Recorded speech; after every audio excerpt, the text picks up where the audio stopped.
So we have regrets, right? There are always things in life that we regret. Today we're going to talk about what are those things in life that we regret and how do we overcome them so we can either get past them if we've already have some regrets or we can prevent them so we don't have those regrets in the future. My name is Kelly. I was a nurse to CEO and my mission is to help you get the life and career of your dreams. So there was a pretty big analysis done by PubMed that talked about regrets, and they categorized it into 6 categories of education, career, romance, parenting, the self, and leisure. And really what regret is if we feel like there's a perceived missed opportunity or there's a perceived action we either took that we regret taking or didn't take and we regret not taking it. And it usually has to do with a regret in those categories. However, for today, we're going to talk about, I kind of put them into 4 buckets as I did the research on this and what people typically regret in 4 buckets. And the buckets we're going to talk about today are career, and that can be anywhere from your self career or working for an employer, self and home, meaning your personal self and maybe what you perceive your home life to be, relationships, and fun. And those 4 buckets I feel like really encompass all of the buckets that people talk about at any age that they either regret taking or regret not taking. So in the career, and we probably have all heard about this, right? But the research has shown, I wish I had worked less. I wish I had lived up to my full potential. I wish I had taken more chances. I wish I had faced my fears when it comes to starting that new business, when it comes to maybe getting that new role, or maybe when it comes to, I wish I had worked less, spent more time away from work and doing more things that I enjoyed. What are some of the things that people fear when they're in the career or regret when they're in their career? And it really comes down to, from the fear standpoint, people are afraid to make decisions because they don't want to make the wrong decisions. How does this impact your work and your career? So if you really want to start that small business, or maybe you want to pitch that idea to your boss, but you're just afraid. You're afraid of what the group in the meeting will say. You're afraid of maybe having to stand up in front of people and present the idea. And believe me, I have been there. I hate presenting and standing in front of people. Contrary to what this YouTube or podcast that you're listening to, it was something I really would literally like shake and sometimes still do, and had to learn techniques and how to present to people in my way, in my personal way. So I understand that fear. And the fear comes from the fear of making the wrong decisions or trying to make maybe the perfect decision. Maybe you're in a paralysis by analysis, if you will, and you're trying to make the perfect decision. What I would recommend, and we're going to talk about more actionable steps with all of these regrets later, so stick around for the rest of the video because we're going to have some concrete actionable steps for you. But for fear and the fear regret, really think about, there's no perfect decision. Progress over perfection. If you are making progress in something, you are moving forward. There's never going to be a perfect endpoint and there's never going to be a perfect decision. Just kind of get in there, get dirty, if you will, and start making progress towards whatever the fear is that you have with your regret in your career. Relationships. The common regrets in relationships, and this could be with family, with friends, with loved ones, is I wish I had cared less about what other people think. I wish I had stayed in touch with my friends. I wish I had spent more time with the people that are important to me, the people that I value. I wish I had the courage to express my true feelings, my true dreams, what I really thought about whatever X subject was. I wish I had been happier. And these are important. I wish I had forgiven more. I wish I had said, I'm sorry more. And I wish I had said, thank you more. Not being able to change, meaning maybe you're right fighting. Sometimes right fighting, it's better to compromise versus right fighting. And I would argue it's probably always better to compromise than to right fight, especially when you're talking about relationships. Often not having the ability to say, I need to take a step back. Let's work on what we can work on together. There's got to be something in the middle. And the truth really does usually fall in the middle. And if it doesn't, if you are right in whatever it is you're discussing with that relationship person that you have, is it really worth it in the long run? Is there a compromise? And can you say, I'm sorry, let's start over. Let's have that conversation, because you don't want to regret the relationships that are important to you. Do you agree with the 4 buckets so far that I've been talking about? And if you do, please comment below. What bucket am I missing? What's something you regret that maybe would fit in that bucket, so we can all learn from each other and our viewers? The 3rd bucket, self or your home, if you will. I wish I had stopped chasing the wrong things, meaning giving maybe too much importance to either perceptions of other, maybe keeping up with the Joneses, or maybe material things. There was more of a focus on material things versus maybe having a connection with your family and doing more experiences. I wish I had saved more money. I wish I had maybe, and particularly retirements. And we're going to talk about this a couple times, but there is a book from Wes Moss, What the Happiest Retirees Know. That is an excellent book. And it doesn't necessarily talk all about money. And we talk a lot about money, which is what I just talked about saving money for retirement is an often huge regret people have. But it talks about, how am I happy? And what can we learn so we don't have to wait until we're retired and maybe look back in regrets and read the book on the top 10 things from the research that Wes Moss did. We can learn ahead of time to make those steps moving forward, which we're going to talk about at the end of this podcast and video, about what can we do so we don't have some of those regrets. I wish I had lived more in the moment. And that has to do with maybe your self-care. And are you making sure you're not either worrying too much about what's going on in the past or worrying about what's going to happen next? And we all do those things, but are we living in the moment, and are we enjoying maybe our spouse or our significant other in the time that we have? Are we enjoying our kids in every stage that they are, from the newborn, wonderful baby infant, all the way up to the adult children as they grow? Are we living in that moment with the people that matter to us? I wish I had worried less. Because honestly, you really need to ask yourself on the things that you're worrying that are keeping you up at night. And I have to have this same conversation with myself as well. Is it going to matter 5 minutes from now? Is it going to matter 5 days from now that I'm worrying about? Is it going to matter 5 months from now? And is it going to matter 5 years from now? Ask yourself those questions. Get rid of the ones that won't matter in the short run. But the ones that are going to matter 5 months, 5 years from now, maybe those are the ones that you should be concentrating on. How do I work through those issues? And that would be one thing to really think about. I wish I had stood up for myself. I wish I had been more honest. I wish I had asked for help. And these things are, really that self-care things that we talked about, that are we being true to ourselves? Are we surrounding ourselves with people that bring out the best in us? Are we surrounding ourselves with people that we can be our true, authentic self? And that's not every day, right? We always kind of have our home, our self, and then we have kind of our work persona, right? And I do as well. While I'm still my same true, authentic self, there are times where I have to be, in my role as a CEO, maybe more direct. I have to make decisions that are impacting the company and the organization that are not going to be favorable. We're at home.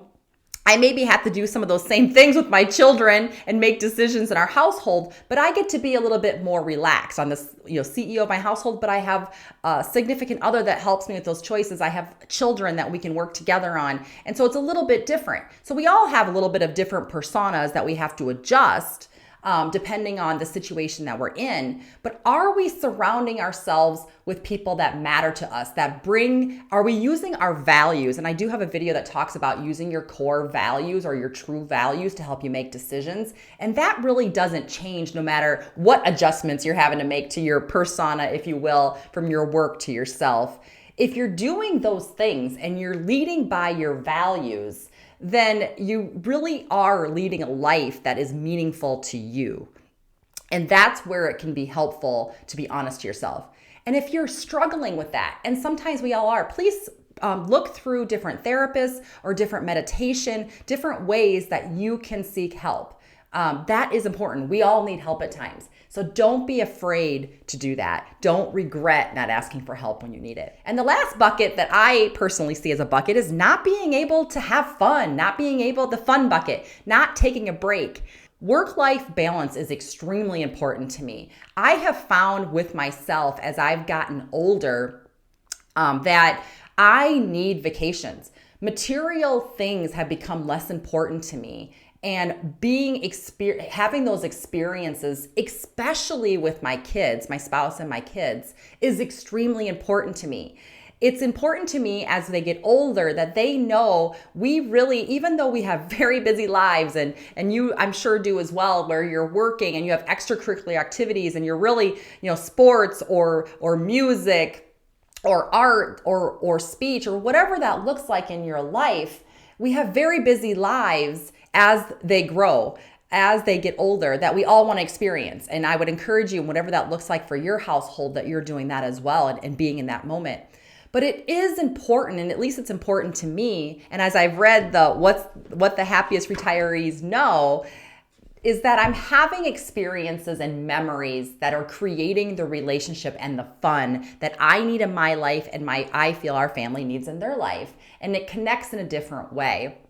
And you're going to see some of this moving forward in either the YouTube, if you're watching this on YouTube or on the podcast, that I'm going to start talking about maybe vacations or experiences that I have taken either with my spouse or with my kids, sometimes one-on-one and sometimes as a group. So I'm going to start sharing some of that information moving forward if you're interested in that and how we work through that work-life balance, that maybe that could be helpful to you. Hobbies. What the happiest retirees know is they have hobbies, and it goes back to this fun. If we're working all the time and we're, maybe involved with our kids' activities all the time, there's going to come to a point where it's you and you are retired. What does that look like? Yes, we talk about money, and that is important, and there is a component to that so that we can live the life that we want to live. And we talk about that.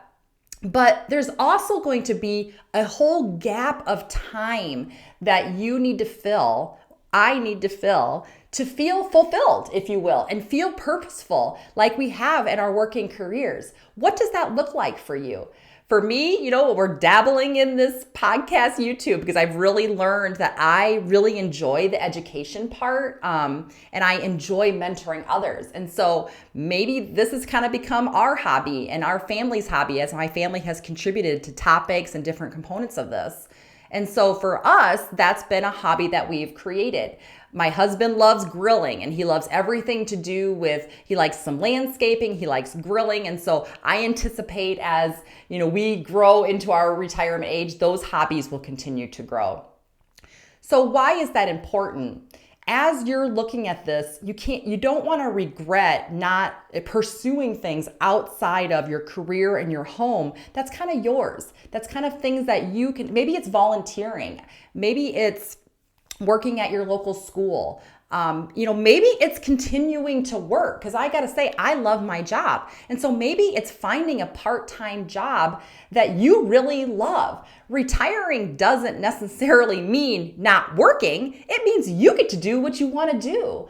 And so what are the habits you're putting in place to make sure you get that life and career of your dreams forever? When we really reflect on our regrets, that's the important piece, because what's important is that we're learning either not to make that mistake again of whatever choice or decision or action we made that we're regretting, or that we can maybe be proactive in the future to prevent that regret. So here's some kind of quick hitting things to think about that are actionable steps that you can take to help in those 4 buckets that we talked about with not having the regret moving forward. Number 1, take action. Really think about what are the regrets that you see, and are you taking actionable steps to either prevent it or to make amends for it in the past. And maybe that means you need to make amends. You need to say, I'm sorry. You need to sit down with somebody and discover what was the issues or communications to build that relationship up again. Set achievable goals with this. Really write down. And sometimes people will say journaling. I am not a journaler, or if that's a word, writing a journal, I guess. But there are many people that are. But what I am good at doing is I do write down pros and cons and lists, if you will. I'm really a big believer when I see things on paper, it helps me prioritize my thoughts. It helps me prioritize what actions I want to take and what goals I want to set. So while you may not or may be somebody that really likes to write in a journal and reflect your thoughts, I would encourage you to write down some key things that you either want to take steps on moving forward with these regrets. Focus on the present. You're always going to look at the future, and we talk about that too, but the past is the past. The future will be coming. Spend time in the moment writing down what are things you can do today, because I guarantee to you there is something you can do today to either make amends for a past regret or move forward to be proactive in a future regret. Take calculated risk. We talk about in the career or relationship, and I do say calculated risks purposefully, because risk is only going to be the most beneficial to you when you've actually done some data-driven research into what that looks like. You don't want to just take any risk and just hope for the best, right? Now, you may have something in the past that you've regretted doing on that, so learn from that mistake. And when you take the next calculated risk, really research what is it you're going to be doing? What are the pros and cons you're going to be experiencing with this? If it's writing a business plan, what's the worst case scenario and what's the best case scenario? And then you can work through what's the probable scenario. There are many, many things that you can do to take a calculated risk, but you really need to look at the data and the research to take that risk. Learn from your failures. Every failure is an opportunity to grow, as long as you're looking at that and learning from it. You're human. Every human makes mistakes. And honestly, that's what makes the place wonderful. That's what makes the place awesome. But the best thing you can do is you have to learn from it. Embrace your fears and seek support. Don't miss out on an opportunity. We have experts in almost every field. And so why not ask for help? I ask for help all the time. And again, I've talked about this in the past. If you're talking about at work, I surround myself with people that make me better. And I do that by asking them questions, asking for their input, asking for their feedback, and so that we all can learn together. So don't be afraid to ask for help, and maybe seek support from a professional if you need that. Take care of yourself, build a support network, reframe your mindset. This is a key point, and I do have some videos that talk about the mindset. The mindset and how you move forward really will impact your results. If you have a mindset of, I can do this, or I know how to research this, that is much different than, I don't think I can do this, and honestly, I don't even know where to start. And that could be true. But changing your mindset, there is always a place, if you really change your mindset and write it down, that you can begin. And the beginning may be opening up the internet and researching the topic.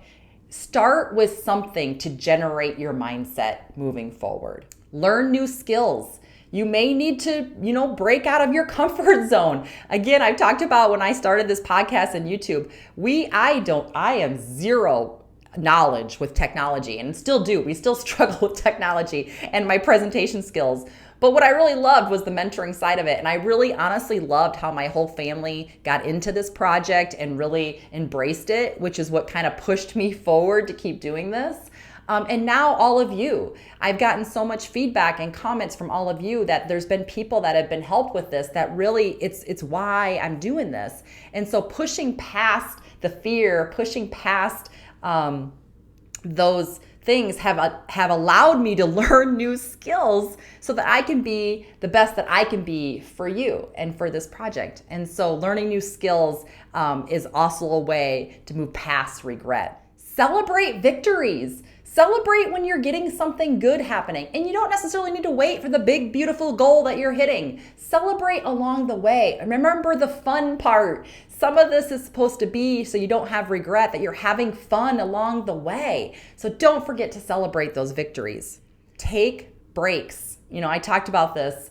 If you're feeling overwhelmed and you're feeling like I just can't get done what I need to get done in those 4 buckets, take a breather, take a break. You're in control of this. You get to decide. That's the beauty of it. So take a break when you need to. I talked about my vacations and how I want to share some of that with you and how we connect with kids, because I think that might be helpful to some of you as well. So take those breaks. Reflect on your values. You'll be amazed about how much easier the decisions are when you kind of start to understand your values and where you fit in this. Because no matter, again, where you're at, your values will help drive those decisions. And I do have videos that talk about that you can take a look at. So can a person live without regrets? I don't know. I don't think so. I think everyone has regrets, and we've talked about what the studies have shown on that. But I think what makes everything awesome is that when we can learn from those regrets, because that's what helps us grow. Nothing is perfect. Progress over perfection. So if there are some of these regrets that you see that you want to kind of work on, it's called progress. Write them down, prioritize them, and move them forward. Hopefully this was helpful for you. I hope that you take some of these actionable steps, because the one thing I guess I'll leave with you is, are you going to regret not taking action?